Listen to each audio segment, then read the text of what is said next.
While Adam looked toward the distant hills in the hope of seeing someone, the Eternal appeared at his side and said, "It is not good for the man to be alone. I will make him a companion." Adam was happy to hear from the Creator that promise, just at the moment when he so longed to have someone so that he would always be visible at his side. Taken by a deep sleep, Adam leaned back in the chest of his loving Creator, who, with caresses, made him numb. In his subconscious, the first colorful dreams arose. Contemplate the Eternal's tender gaze. He hears the harmonious sound of angelic music, discovers the wonders around. Mount Zion with its rainbow, the river of life, the meadows in bloom, the animals that greeted him at the party. The scenes that surrounded him in his longing are repeated in his dream. He looks around in the hope of finding his partner, but he doesn't see him. He feels lonely in his dream, and that makes him look for someone with whom to share his existence. His gaze stretches through greening countryside, seeing in the distance flowery hills. While walking, hopefully feel the gentle breeze gently stroke her hair. Talk to the breeze. Breeze, you seem to be who I am looking for so much. Rest my hair, you kiss my face. You have the perfume of green bushes. If I could see your face, I would kiss it. If I could touch your hair, make long braids and decorate them with the flowers of our garden. After walking in the dream through the meadows of paradise, Adam stopped while contemplating the surrounding landscape. He admired not seeing the effect of the breeze on the flowering branches, but how if he felt it warmly on his face? Then he began to wake up from his dream. Still with his eyes closed, he remembered the moment when, sleepy, he lay on the Eternal's chest. Would the breeze be the touch of his hands? With this question, he opened his eyes and was excited to see a pretty woman who, with scented hands, caressed his face with love. It was the breeze of his dream, the promise of a Creator who just wanted to make him happy. Now Adam was complete, for he had Eve, who was flesh of his flesh and bones of his bones. Taking her by the hand, Adam invited her for a walk of unforgettable surprises. He would show his companion the beauties of his home. Sensitized, Eva stopped at every step, attracted by the flowers that exhaled soft perfumes, for the birds that sang happy songs, for the animals that followed them submissive, by the vegetation of rich nuances, through the crystalline waters of the river of life that flowed cascade from Mount Zion. Everything in paradise was perfect and beautiful, but nothing equaled the human being, created in the image of God. They turned to each other in admiration and caresses. Soaked by that love, they remained until sunset. With delight, the young couple began to contemplate the setting sun that, through pink rays, colored the sky in a beautiful tree. It was the sixth day that came to an end, giving rise to the hours of a special day, Saturday. That day, in its meaning, would be solemn for all subjects of the Eternal, for its dawn would bring victory to the kingdom of light. The sun, which on the sixth day had brightened nature with its brightness and heat, was hidden, leaving it in cold shadows.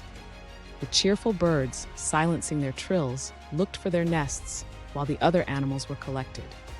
Only the couple remained motionless, trying to see, in the last flash that went out on the horizon, the hope of a new dawn. They investigated the sense of darkness when, among the bushes, they saw a beautiful place whose silver rays bathed the nature in soft luminosity. The whole sky was illuminated by the glow of the stars. Admired, they discovered that the night was only darkness when they looked down. Adam and Eve, in their innocence, did not know that that night symbolized the bleak future of humanity. When they understood it, they would be comforted to contemplate the brightness of the heavens. The place would speak of hope, and the twinkling stars would attest to the interest of the hosts of light in clearing their moral darkness, giving encouragement to sinners. But only those who, diverting their eyes from the earth, contemplated the high heavens would be enlightened. After contemplating the sky for some time in its luminosity, the couple remembered the beauties of paradise, turned their eyes, seeking to see them. They were, however, hidden in the middle of the shadows.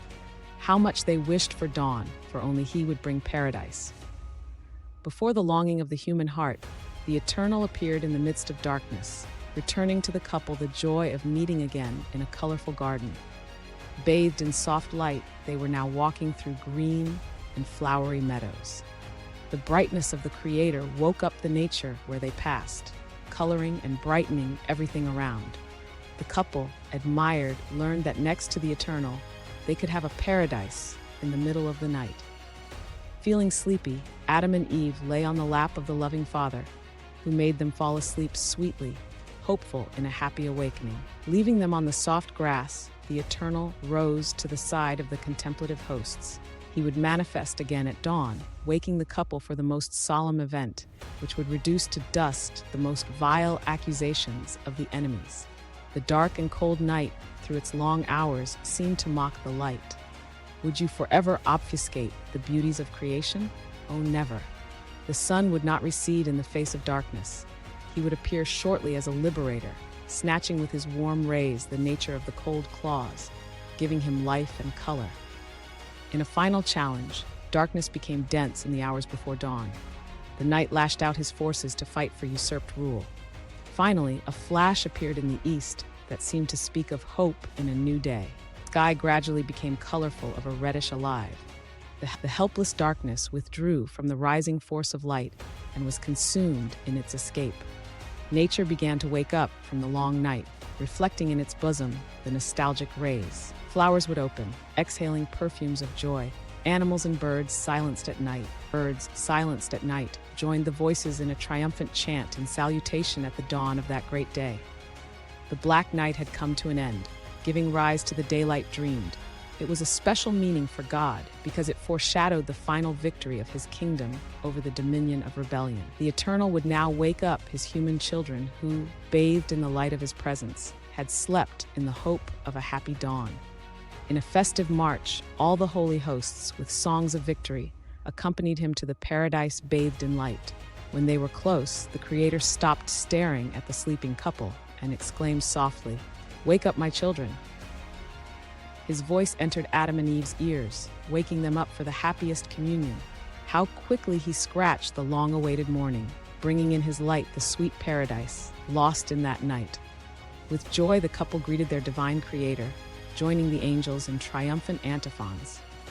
The universe lived a truly solemn moment. On that festive morning, the Eternal was to reveal the greatness of his character, which is justice and love. The accusations that his government was selfish and tyranny would be refuted.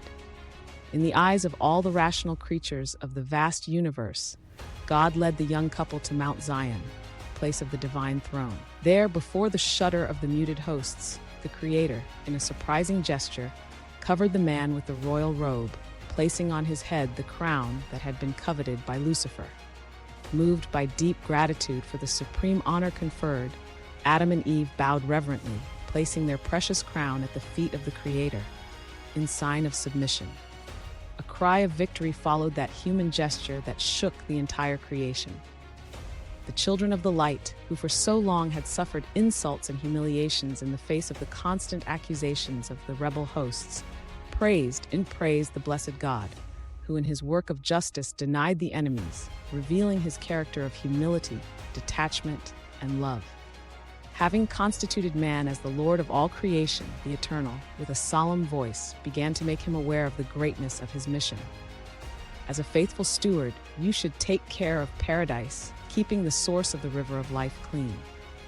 The laws of justice and love, foundations of the kingdom of light, should be honored. As a rational scepter, it would be up to man, in a gesture of recognition and gratitude, to freely accept the government of the one who created it. The hosts, who marveled, witnessed the revelation of divine detachment, understood that the Lord of Light would no longer rule the universe, except with human consent. Man, by the will of the Eternal, was made the arbiter of creation. In his glorious being, made in the image of the Creator, the seal of eternal dominion shone.